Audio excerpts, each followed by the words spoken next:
Over the years, I've developed some solid habits to keep my blood sugars from running high after every meal. Today, in this video, I'll be sharing 8 of those habits with you. Regardless of what type of diabetes you live with, or even if you don't have a diagnosis, you've probably heard about the importance of keeping blood sugars in check after meals. It can be tricky because, well, we have to eat, and knowing how to balance food and blood sugars can be hard. A normal non-diabetic blood sugar is generally between 70 to 100 milligrams per deciliter. People living with diabetes are not expected to keep their blood sugars in that range 24/7. But if you're anything like me, you're doing the best that you can. According to the Center for Disease Control, your blood sugars, if you live with diabetes, should be less than 180 milligrams per deciliter 2 hours after the start of a meal. That's 10 millimole per liter for those who do not live in the US and use the metric system. I don't know about you, but I prefer my blood sugars much lower than 180 2 hours after a meal. I would want it below 140. Actually, I would prefer to be closer to 100. So let me show you how I get there. I'm Christelle from Diabetes Strong, and I have been living with type 1 diabetes since 1997. So that's a lot of years of me managing my blood sugars and just figuring things out. And over the years, I've learned some solid strategies that helps me keep my A1C below 6%. Let's start with habit number 8 and then work our way up to the most impactful habit. Habit 8 is to predominantly choose low glycemic index food, preferably with a low glycemic load as well. Very high level, how a food places on the glycemic index can tell you how fast that food will increase your blood sugars, whereas the glycemic load will tell you how much that food will impact or raise your blood sugars. To summarize, the glycemic index is the speed and the glycemic load is how much. And there are 3 categories for glycemic index. There's the low glycemic index, which is 1 to 55, medium glycemic index, which is 56 to 69, and high glycemic index, which is 70 and higher. I'll show you some examples of low and medium glycemic food shortly, but first, let me just show you that I'm not just making all of this up. Studies have shown that eating foods with a lower glycemic index can help people with diabetes improve their blood sugar levels and lower their A1C. For breakfast, I'm a big fan of Ezekiel bread. So Ezekiel is a sprouted whole grain bread, and both the loaf as well as the muffin is really low glycemic foods. It's only 35 on the glycemic index. And these are the Ezekiel English muffins that I really like. 2 slices of bread or one of these muffins has a glycemic load of only 9. I usually only eat half a muffin, so that's very low impact, and you can see I'm almost through this pack. For lunch, I most often eat a big bowl of greens with a protein. It's mainly non-starchy vegetables such as cabbage, broccoli, green leaves, and kale. My dinners always differ, but I always start my meal with a protein. So for example, poultry, fish, or meat, and then I add from there. And you don't have to eat like I do. This is a long list with some different low glycemic options. And if you have the energy, remember to also pay attention to the glycemic load. And for something like this, Google is really your friend. Type in your favorite food and do a search for the glycemic index and the glycemic load. Another really solid habit is to focus on portion control. The thing is, how your blood sugars are going to react after a meal doesn't just come down to, well, what are you eating, but also how much you're eating. Sometimes the solution to cutting blood sugar spikes after a meal is not to cut out that food completely, but rather to just eat less of it. I love to eat. Good food makes me happy, and I love feeding others. Date night is often centered around a really nice meal. So what I had to learn was how to eat and enjoy my food, but without overeating just because the food is there. What I've learned is that if I bring the whole tray or pot of food to the dining room table, I'll often end up overeating simply because the food is there right in front of me. My solution is to plate my food in the kitchen and then only bring the plates of food to the dining room table. If you're like me, tend to eat with your eyes, you can also choose a smaller plate and only take 1 serving. It can be a little more complicated when eating out, but for example, let's say you go to a restaurant and they serve you a really big meal. Just ask to have half packed up and you can bring that home. You'll have dinner or lunch for the day after. You also want to pay attention to portion size, which I know can be really hard, especially on the go. I really like this visual. So with that, you can use your hand as a measuring cup. So that can help you assess portion size even on the go. Moving on to habit number 6. And that is to incorporate plenty of fiber-rich foods in your diet. Fiber-rich foods are most people's friend. It can help with GI issues, it can make you feel more full, and it's even shown to have cancer preventive properties. The reason why it's really beneficial for blood sugar management is that eating foods high in fiber can slow down the digestion and thereby reduce the post-meal blood sugar spike. But not all fibers are created equal when it comes to blood sugar impact. There are two types of dietary fibers, and one has the potential of impacting blood sugars more than the other. Soluble fiber will dissolve in water to form a thick gel-like substance in the stomach, while insoluble fiber is a type of fiber that does not dissolve in water. Instead, it passes through your digestive system and isn't broken down, which means it doesn't supply your body with additional energy. None of them will significantly raise blood sugars, but soluble fiber can help reduce the increase after meals. There are no good or bad fibers. You should aim at eating both, as they're both really beneficial for your health. The dietary guidelines for Americans recommend that we eat 22 to 34 grams of fibers every day. So how do we do that? We can choose whole grain options. Remember that Ezekiel bread I showed you earlier? That's whole grain, and one muffin has 6 grams of fiber. You can focus on non-starchy vegetables, salads, green vegetables are your friend. You can also add beans, legumes, and lentils to your meals. So I just talked about glycemic index and fibers in isolation, but it's also a really good idea to look at the whole meal composition.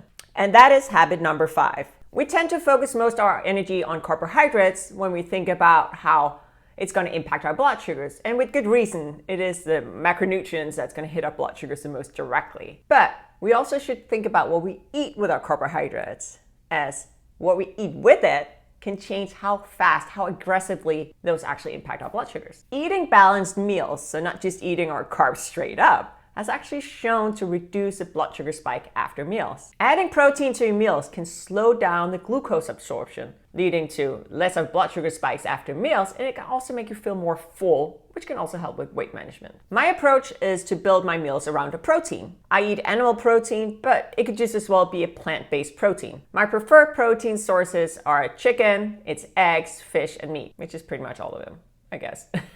But if you want some ideas for adding protein, animal or plant, you can see a few here. One thing to note is that quite a few of the plant-based options will also add to the total carb count of your meal. So it's just something to keep in mind. As you might notice, those protein sources are from the website called Diabetes Strong. That is my website. Here you can find information about pretty much everything diabetes, and you can also sign up for our newsletter. It's a weekly newsletter, and that way you'll always be in the know. There's more to meals than protein or carbohydrates though. Fat is the third macronutrient that you want to consider if you're looking to minimize blood sugar spikes after meals. Adding fats to your meal can slow down how quickly your body digests the carbohydrates, slowing down the blood sugar increase. And I'm not talking about just lathering on the butter, but rather adding a healthy source of fat to your meals. Unsaturated fats are generally considered healthy. You can get those from vegetable oils, from fish, nuts, and seeds. But it's not like the glucose just disappears when you add fat to your meals. So it will slow down the release of the glucose into your bloodstream. So instead of seeing it as one big impact, you might see it slowly being released into your bloodstream over several hours. My next habit number 4, can help with that, and that is to move. If you watched any of my previous videos, you know that this is an easy one for me, as I really enjoy exercise.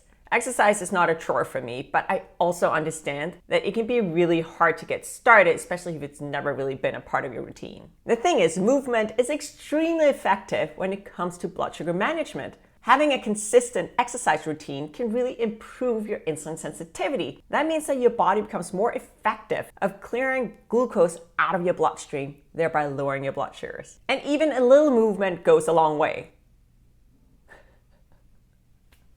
Gosh, okay, see what I did there? Dad jokes for the win. According to some studies, it can take as little as 2 minutes of activity after a meal to see an impact. Yes, everything counts. But I will say that, for example, for a walk, I need to walk for more than 2 minutes to really see an impact. So I'd say that if you can spend 10 minutes or more, you'll probably see more of a meaningful impact. And the beauty of this is it does not have to be walking. It can be any activity that'll get your heart rate up a bit. So dance around the house, pull some weeds in the garden, or do some seated exercises. Yes, that is a thing. I don't really do exercise videos anymore, but I did make one video where I showed a lot of seated exercises that can help you lower your blood sugars. I'll link to that up here so that you can check that out once you're done watching this video. Let's move on to the third habit, and that is to limit sugary and processed food. I think this is one of the habits that's mentioned the most frequently when we talk about reducing blood sugar spikes after meals, so I won't spend too much time on it. But I do think it's powerful enough